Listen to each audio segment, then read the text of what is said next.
Welcome everyone to today's webinar on JEDI Unconscious Bias Training. My name is Khalil, and I'll be guiding you through an in-depth exploration of how unconscious bias impacts leadership decisions and how we can align equity initiatives with non-discrimination compliance. In this session, we'll cover the three minds: conscious, subconscious, and unconscious, and their roles in decision-making.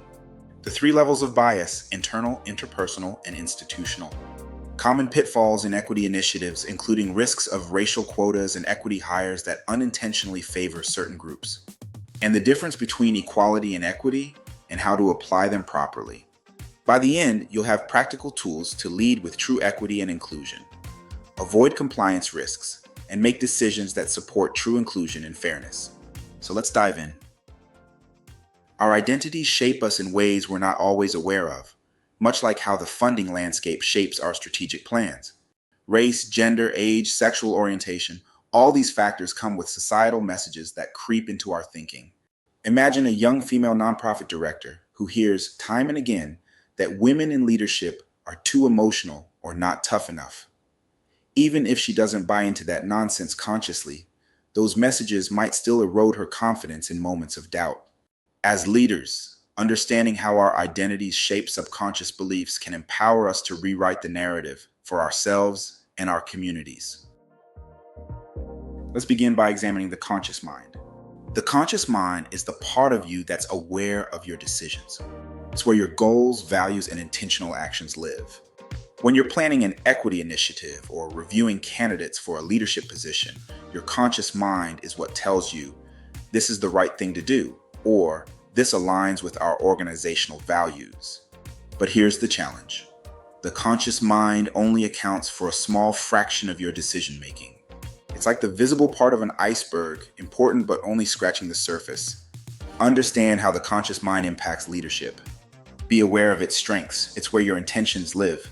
When you set a goal to increase diversity or foster inclusion, that's your conscious mind leading the charge. Be aware of its limitations. It often assumes it's in control, even when deeper forces are at play. You might consciously think, I'm being fair, while your subconscious or unconscious biases are influencing the outcome. Think about this reflection. When was the last time you felt confident you were making an unbiased decision? How certain are you that your conscious mind was truly in control?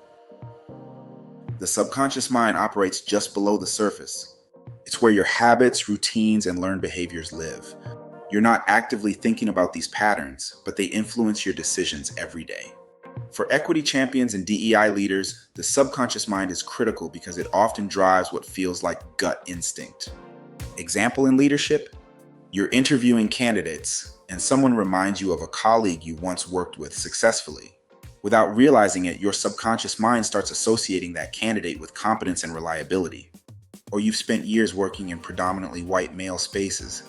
Your subconscious may associate leadership qualities with that demographic, even if your conscious mind doesn't agree.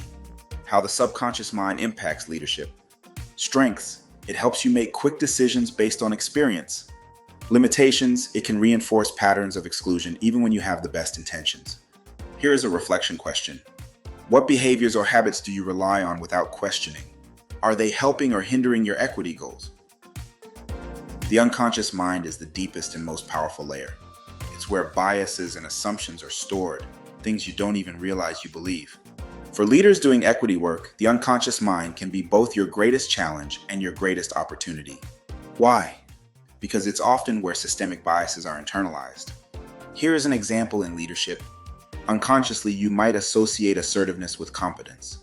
This could lead you to overlook quieter team members who are equally or more capable. Or your unconscious mind might associate certain roles with certain genders, like assuming women are better suited for HR or men for engineering. These biases aren't your fault. They're the result of societal conditioning, but they are your responsibility to address. So how does the unconscious mind impact leadership? On one hand, a strong positive is that it's adaptable. Once you become aware of your unconscious biases, you can work to change them. However, it has big limitation because of blind spots. The unconscious mind operates in the background, influencing your decisions without your awareness. Here is a reflection question. What assumptions do you hold about leadership success or equity work that you've never questioned? Where might those assumptions come from? Now let's connect the three minds to the three levels of biases that exist in the workplace. Internal bias.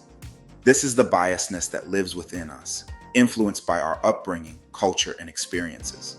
It shapes how we see ourselves and others. For example, believing a certain group is better suited for leadership because of stereotypes. Interpersonal bias. This plays out in interactions with others. It's when internal bias shows up in our behaviors, often unconsciously. An example would be interrupting or dismissing someone in a meeting based on their gender or race. Institutional bias. This is systemic. It's embedded in organizational policies and practices, often unintentionally. An example, equity initiatives that use exclusive language or promotions that centers on race or gender-based qualities rather than merit and performance. Here's the challenge. These biases interact. Internal bias influences interpersonal actions, which over time shape institutional practices. Breaking this cycle requires intentionality at all three levels.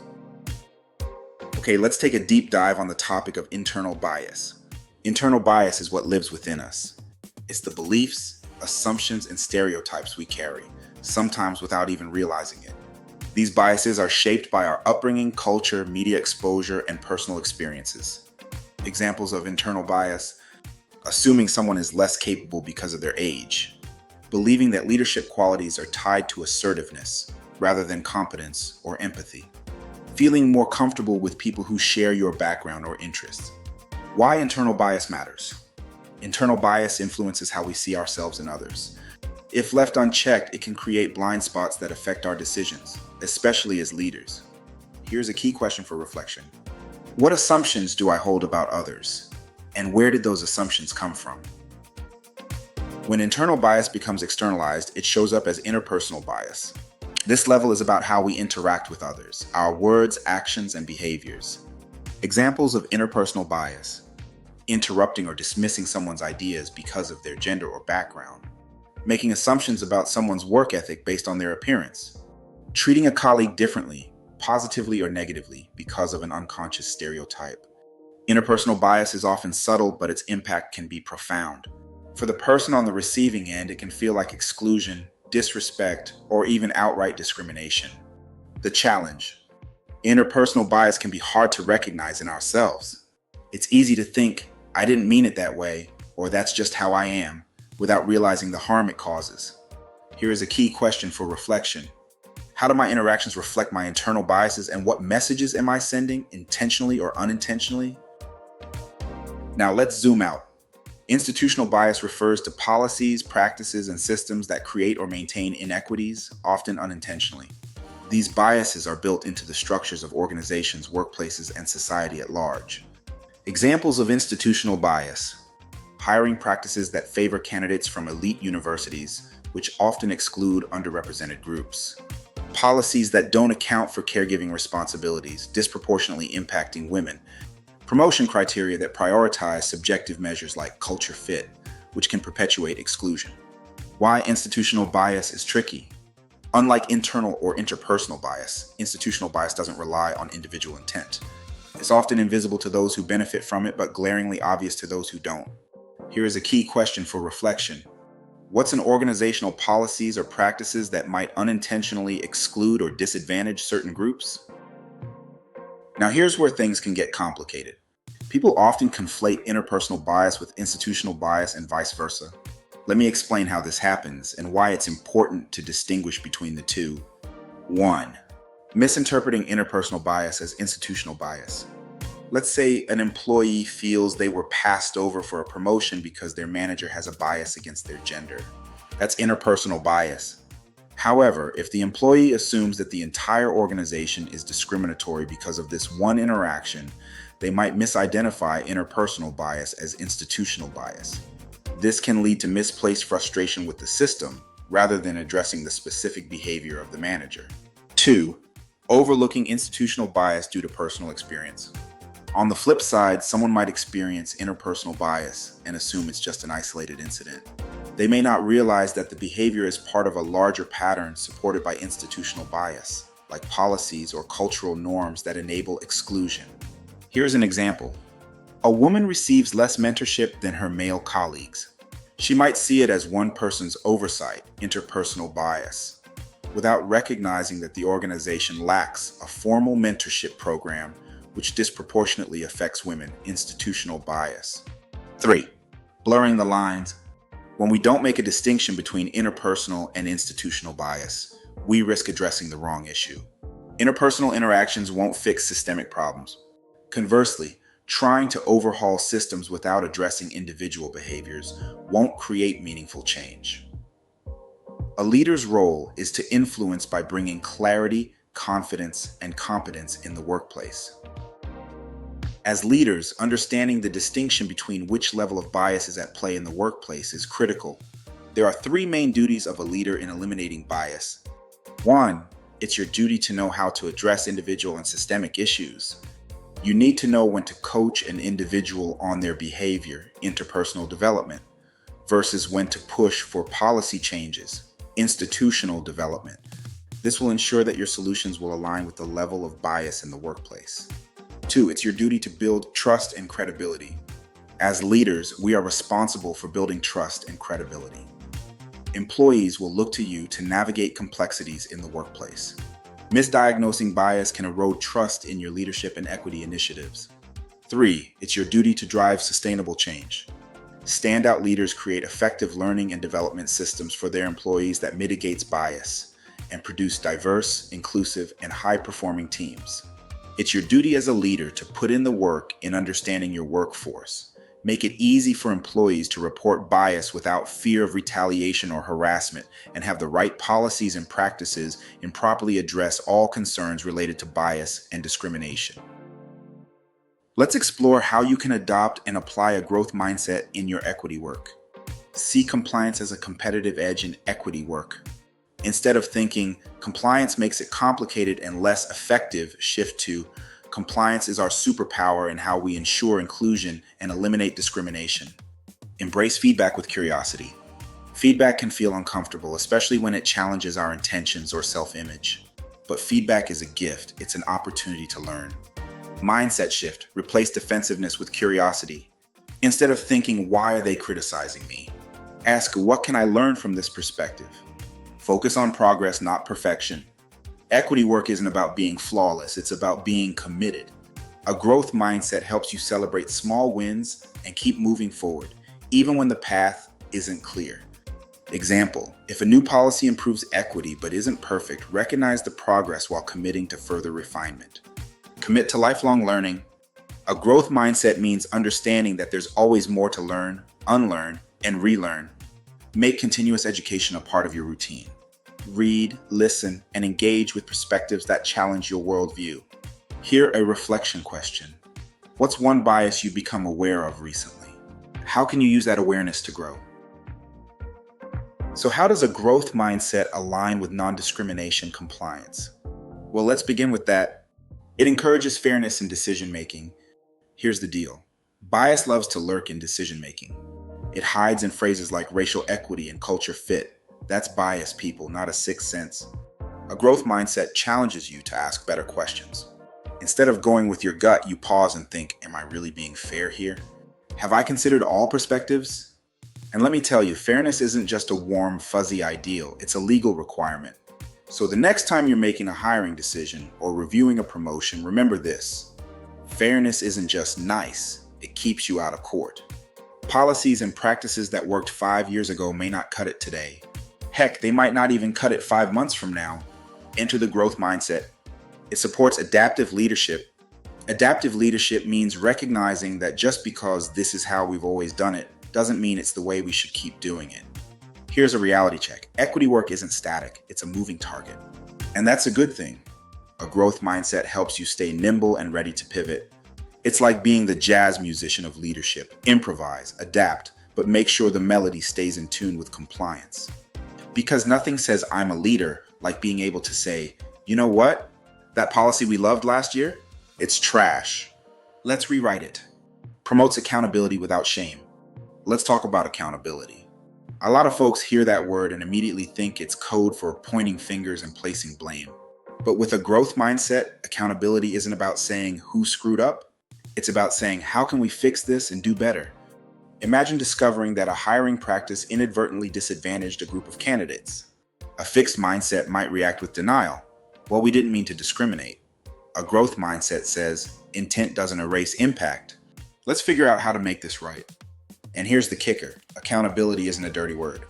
It's a sign of maturity, not weakness. Owning up and improving isn't just ethical. It's what keeps your workplace compliant and credible. Remember, accountability builds trust. And trust, that's your organization's currency. Lose it, and you're broke, emotionally and legally. It fosters trust and credibility. Let's get real. Compliance without trust is like a car without gas. It might look good, but it's not going anywhere. When you lead with a growth mindset, you show your team that you're willing to learn, evolve, and do what it takes to get it right. And that builds trust like nothing else. Employees trust leaders who are human, who admit, hey, I didn't know this was an issue, but now that I do, I'm committed to fixing it. That kind of honesty is rare and powerful. And let's not forget credibility. Compliance isn't just about staying out of trouble, it's about leading by example. When your team sees that you take equity and inclusion seriously, not just as buzzwords, but as actionable commitments, you set the tone for the entire organization. Because nothing screams credibility like not being the subject of a viral expose on workplace discrimination. Am I right? Here's the bottom line. A growth mindset isn't just a nice to have, it's a need to have if you're serious about equity and compliance. Fairness keeps you honest. Adaptability keeps you relevant. Accountability keeps you respected. And trust is what keeps people following you even when the work gets hard. So embrace the growth mindset, lead with it. Because when compliance and compassion meet, everybody wins. Except the lawyers you didn't have to hire for a discrimination lawsuit. We've reached the end of our webinar on JEDI unconscious bias training, and I want to thank each of you for committing to this journey. The work we've done today isn't easy, but it's essential for you as leaders, for your teams, and for the equitable future we're all striving to create. Let's take a moment to reflect on the key takeaways from our session. 1. Awareness is the foundation of change. Unconscious bias isn't a flaw, it's a fact of being human. But awareness is the first step toward transforming those biases. Understanding the three minds, the conscious, subconscious, and unconscious, is what helps us recognize where biases originate and how they influence our decisions. 2. Bias exists on 3 levels. We explored the 3 levels of bias: internal, interpersonal, and institutional, and how they interact. Internal biases shape our thoughts, interpersonal biases influence our actions, and institutional biases create systemic barriers. Addressing equity requires tackling all 3 levels simultaneously and intentionally. 3. Equity is a balance between intention and compliance. We unpack the difference between equality and equity and why it's critical to apply these principles responsibly. Remember, good intentions are not enough. To align equity initiatives with non-discrimination compliance, we must prioritize fairness, transparency, and legal integrity in every decision we make. 4. A growth mindset drives equity work forward. Finally, we learned that a growth mindset is key to leading this work effectively. It encourages fairness in decision-making. It supports adaptability in changing environments. It promotes accountability without shame. And it fosters trust and credibility within your teams. When you embrace a growth mindset, you create a culture where equity isn't just a goal, it's a practice. As we wrap up, I want to remind you, equity work isn't about being perfect, it's about being persistent. It's about committing to learning, growing, and taking actionable steps every day to build workplaces that are truly just, equitable, diverse, and inclusive. And remember, the work doesn't stop here. This training is just the beginning. Keep questioning, keep reflecting, and most importantly, keep doing the work. Thank you for your attention and time.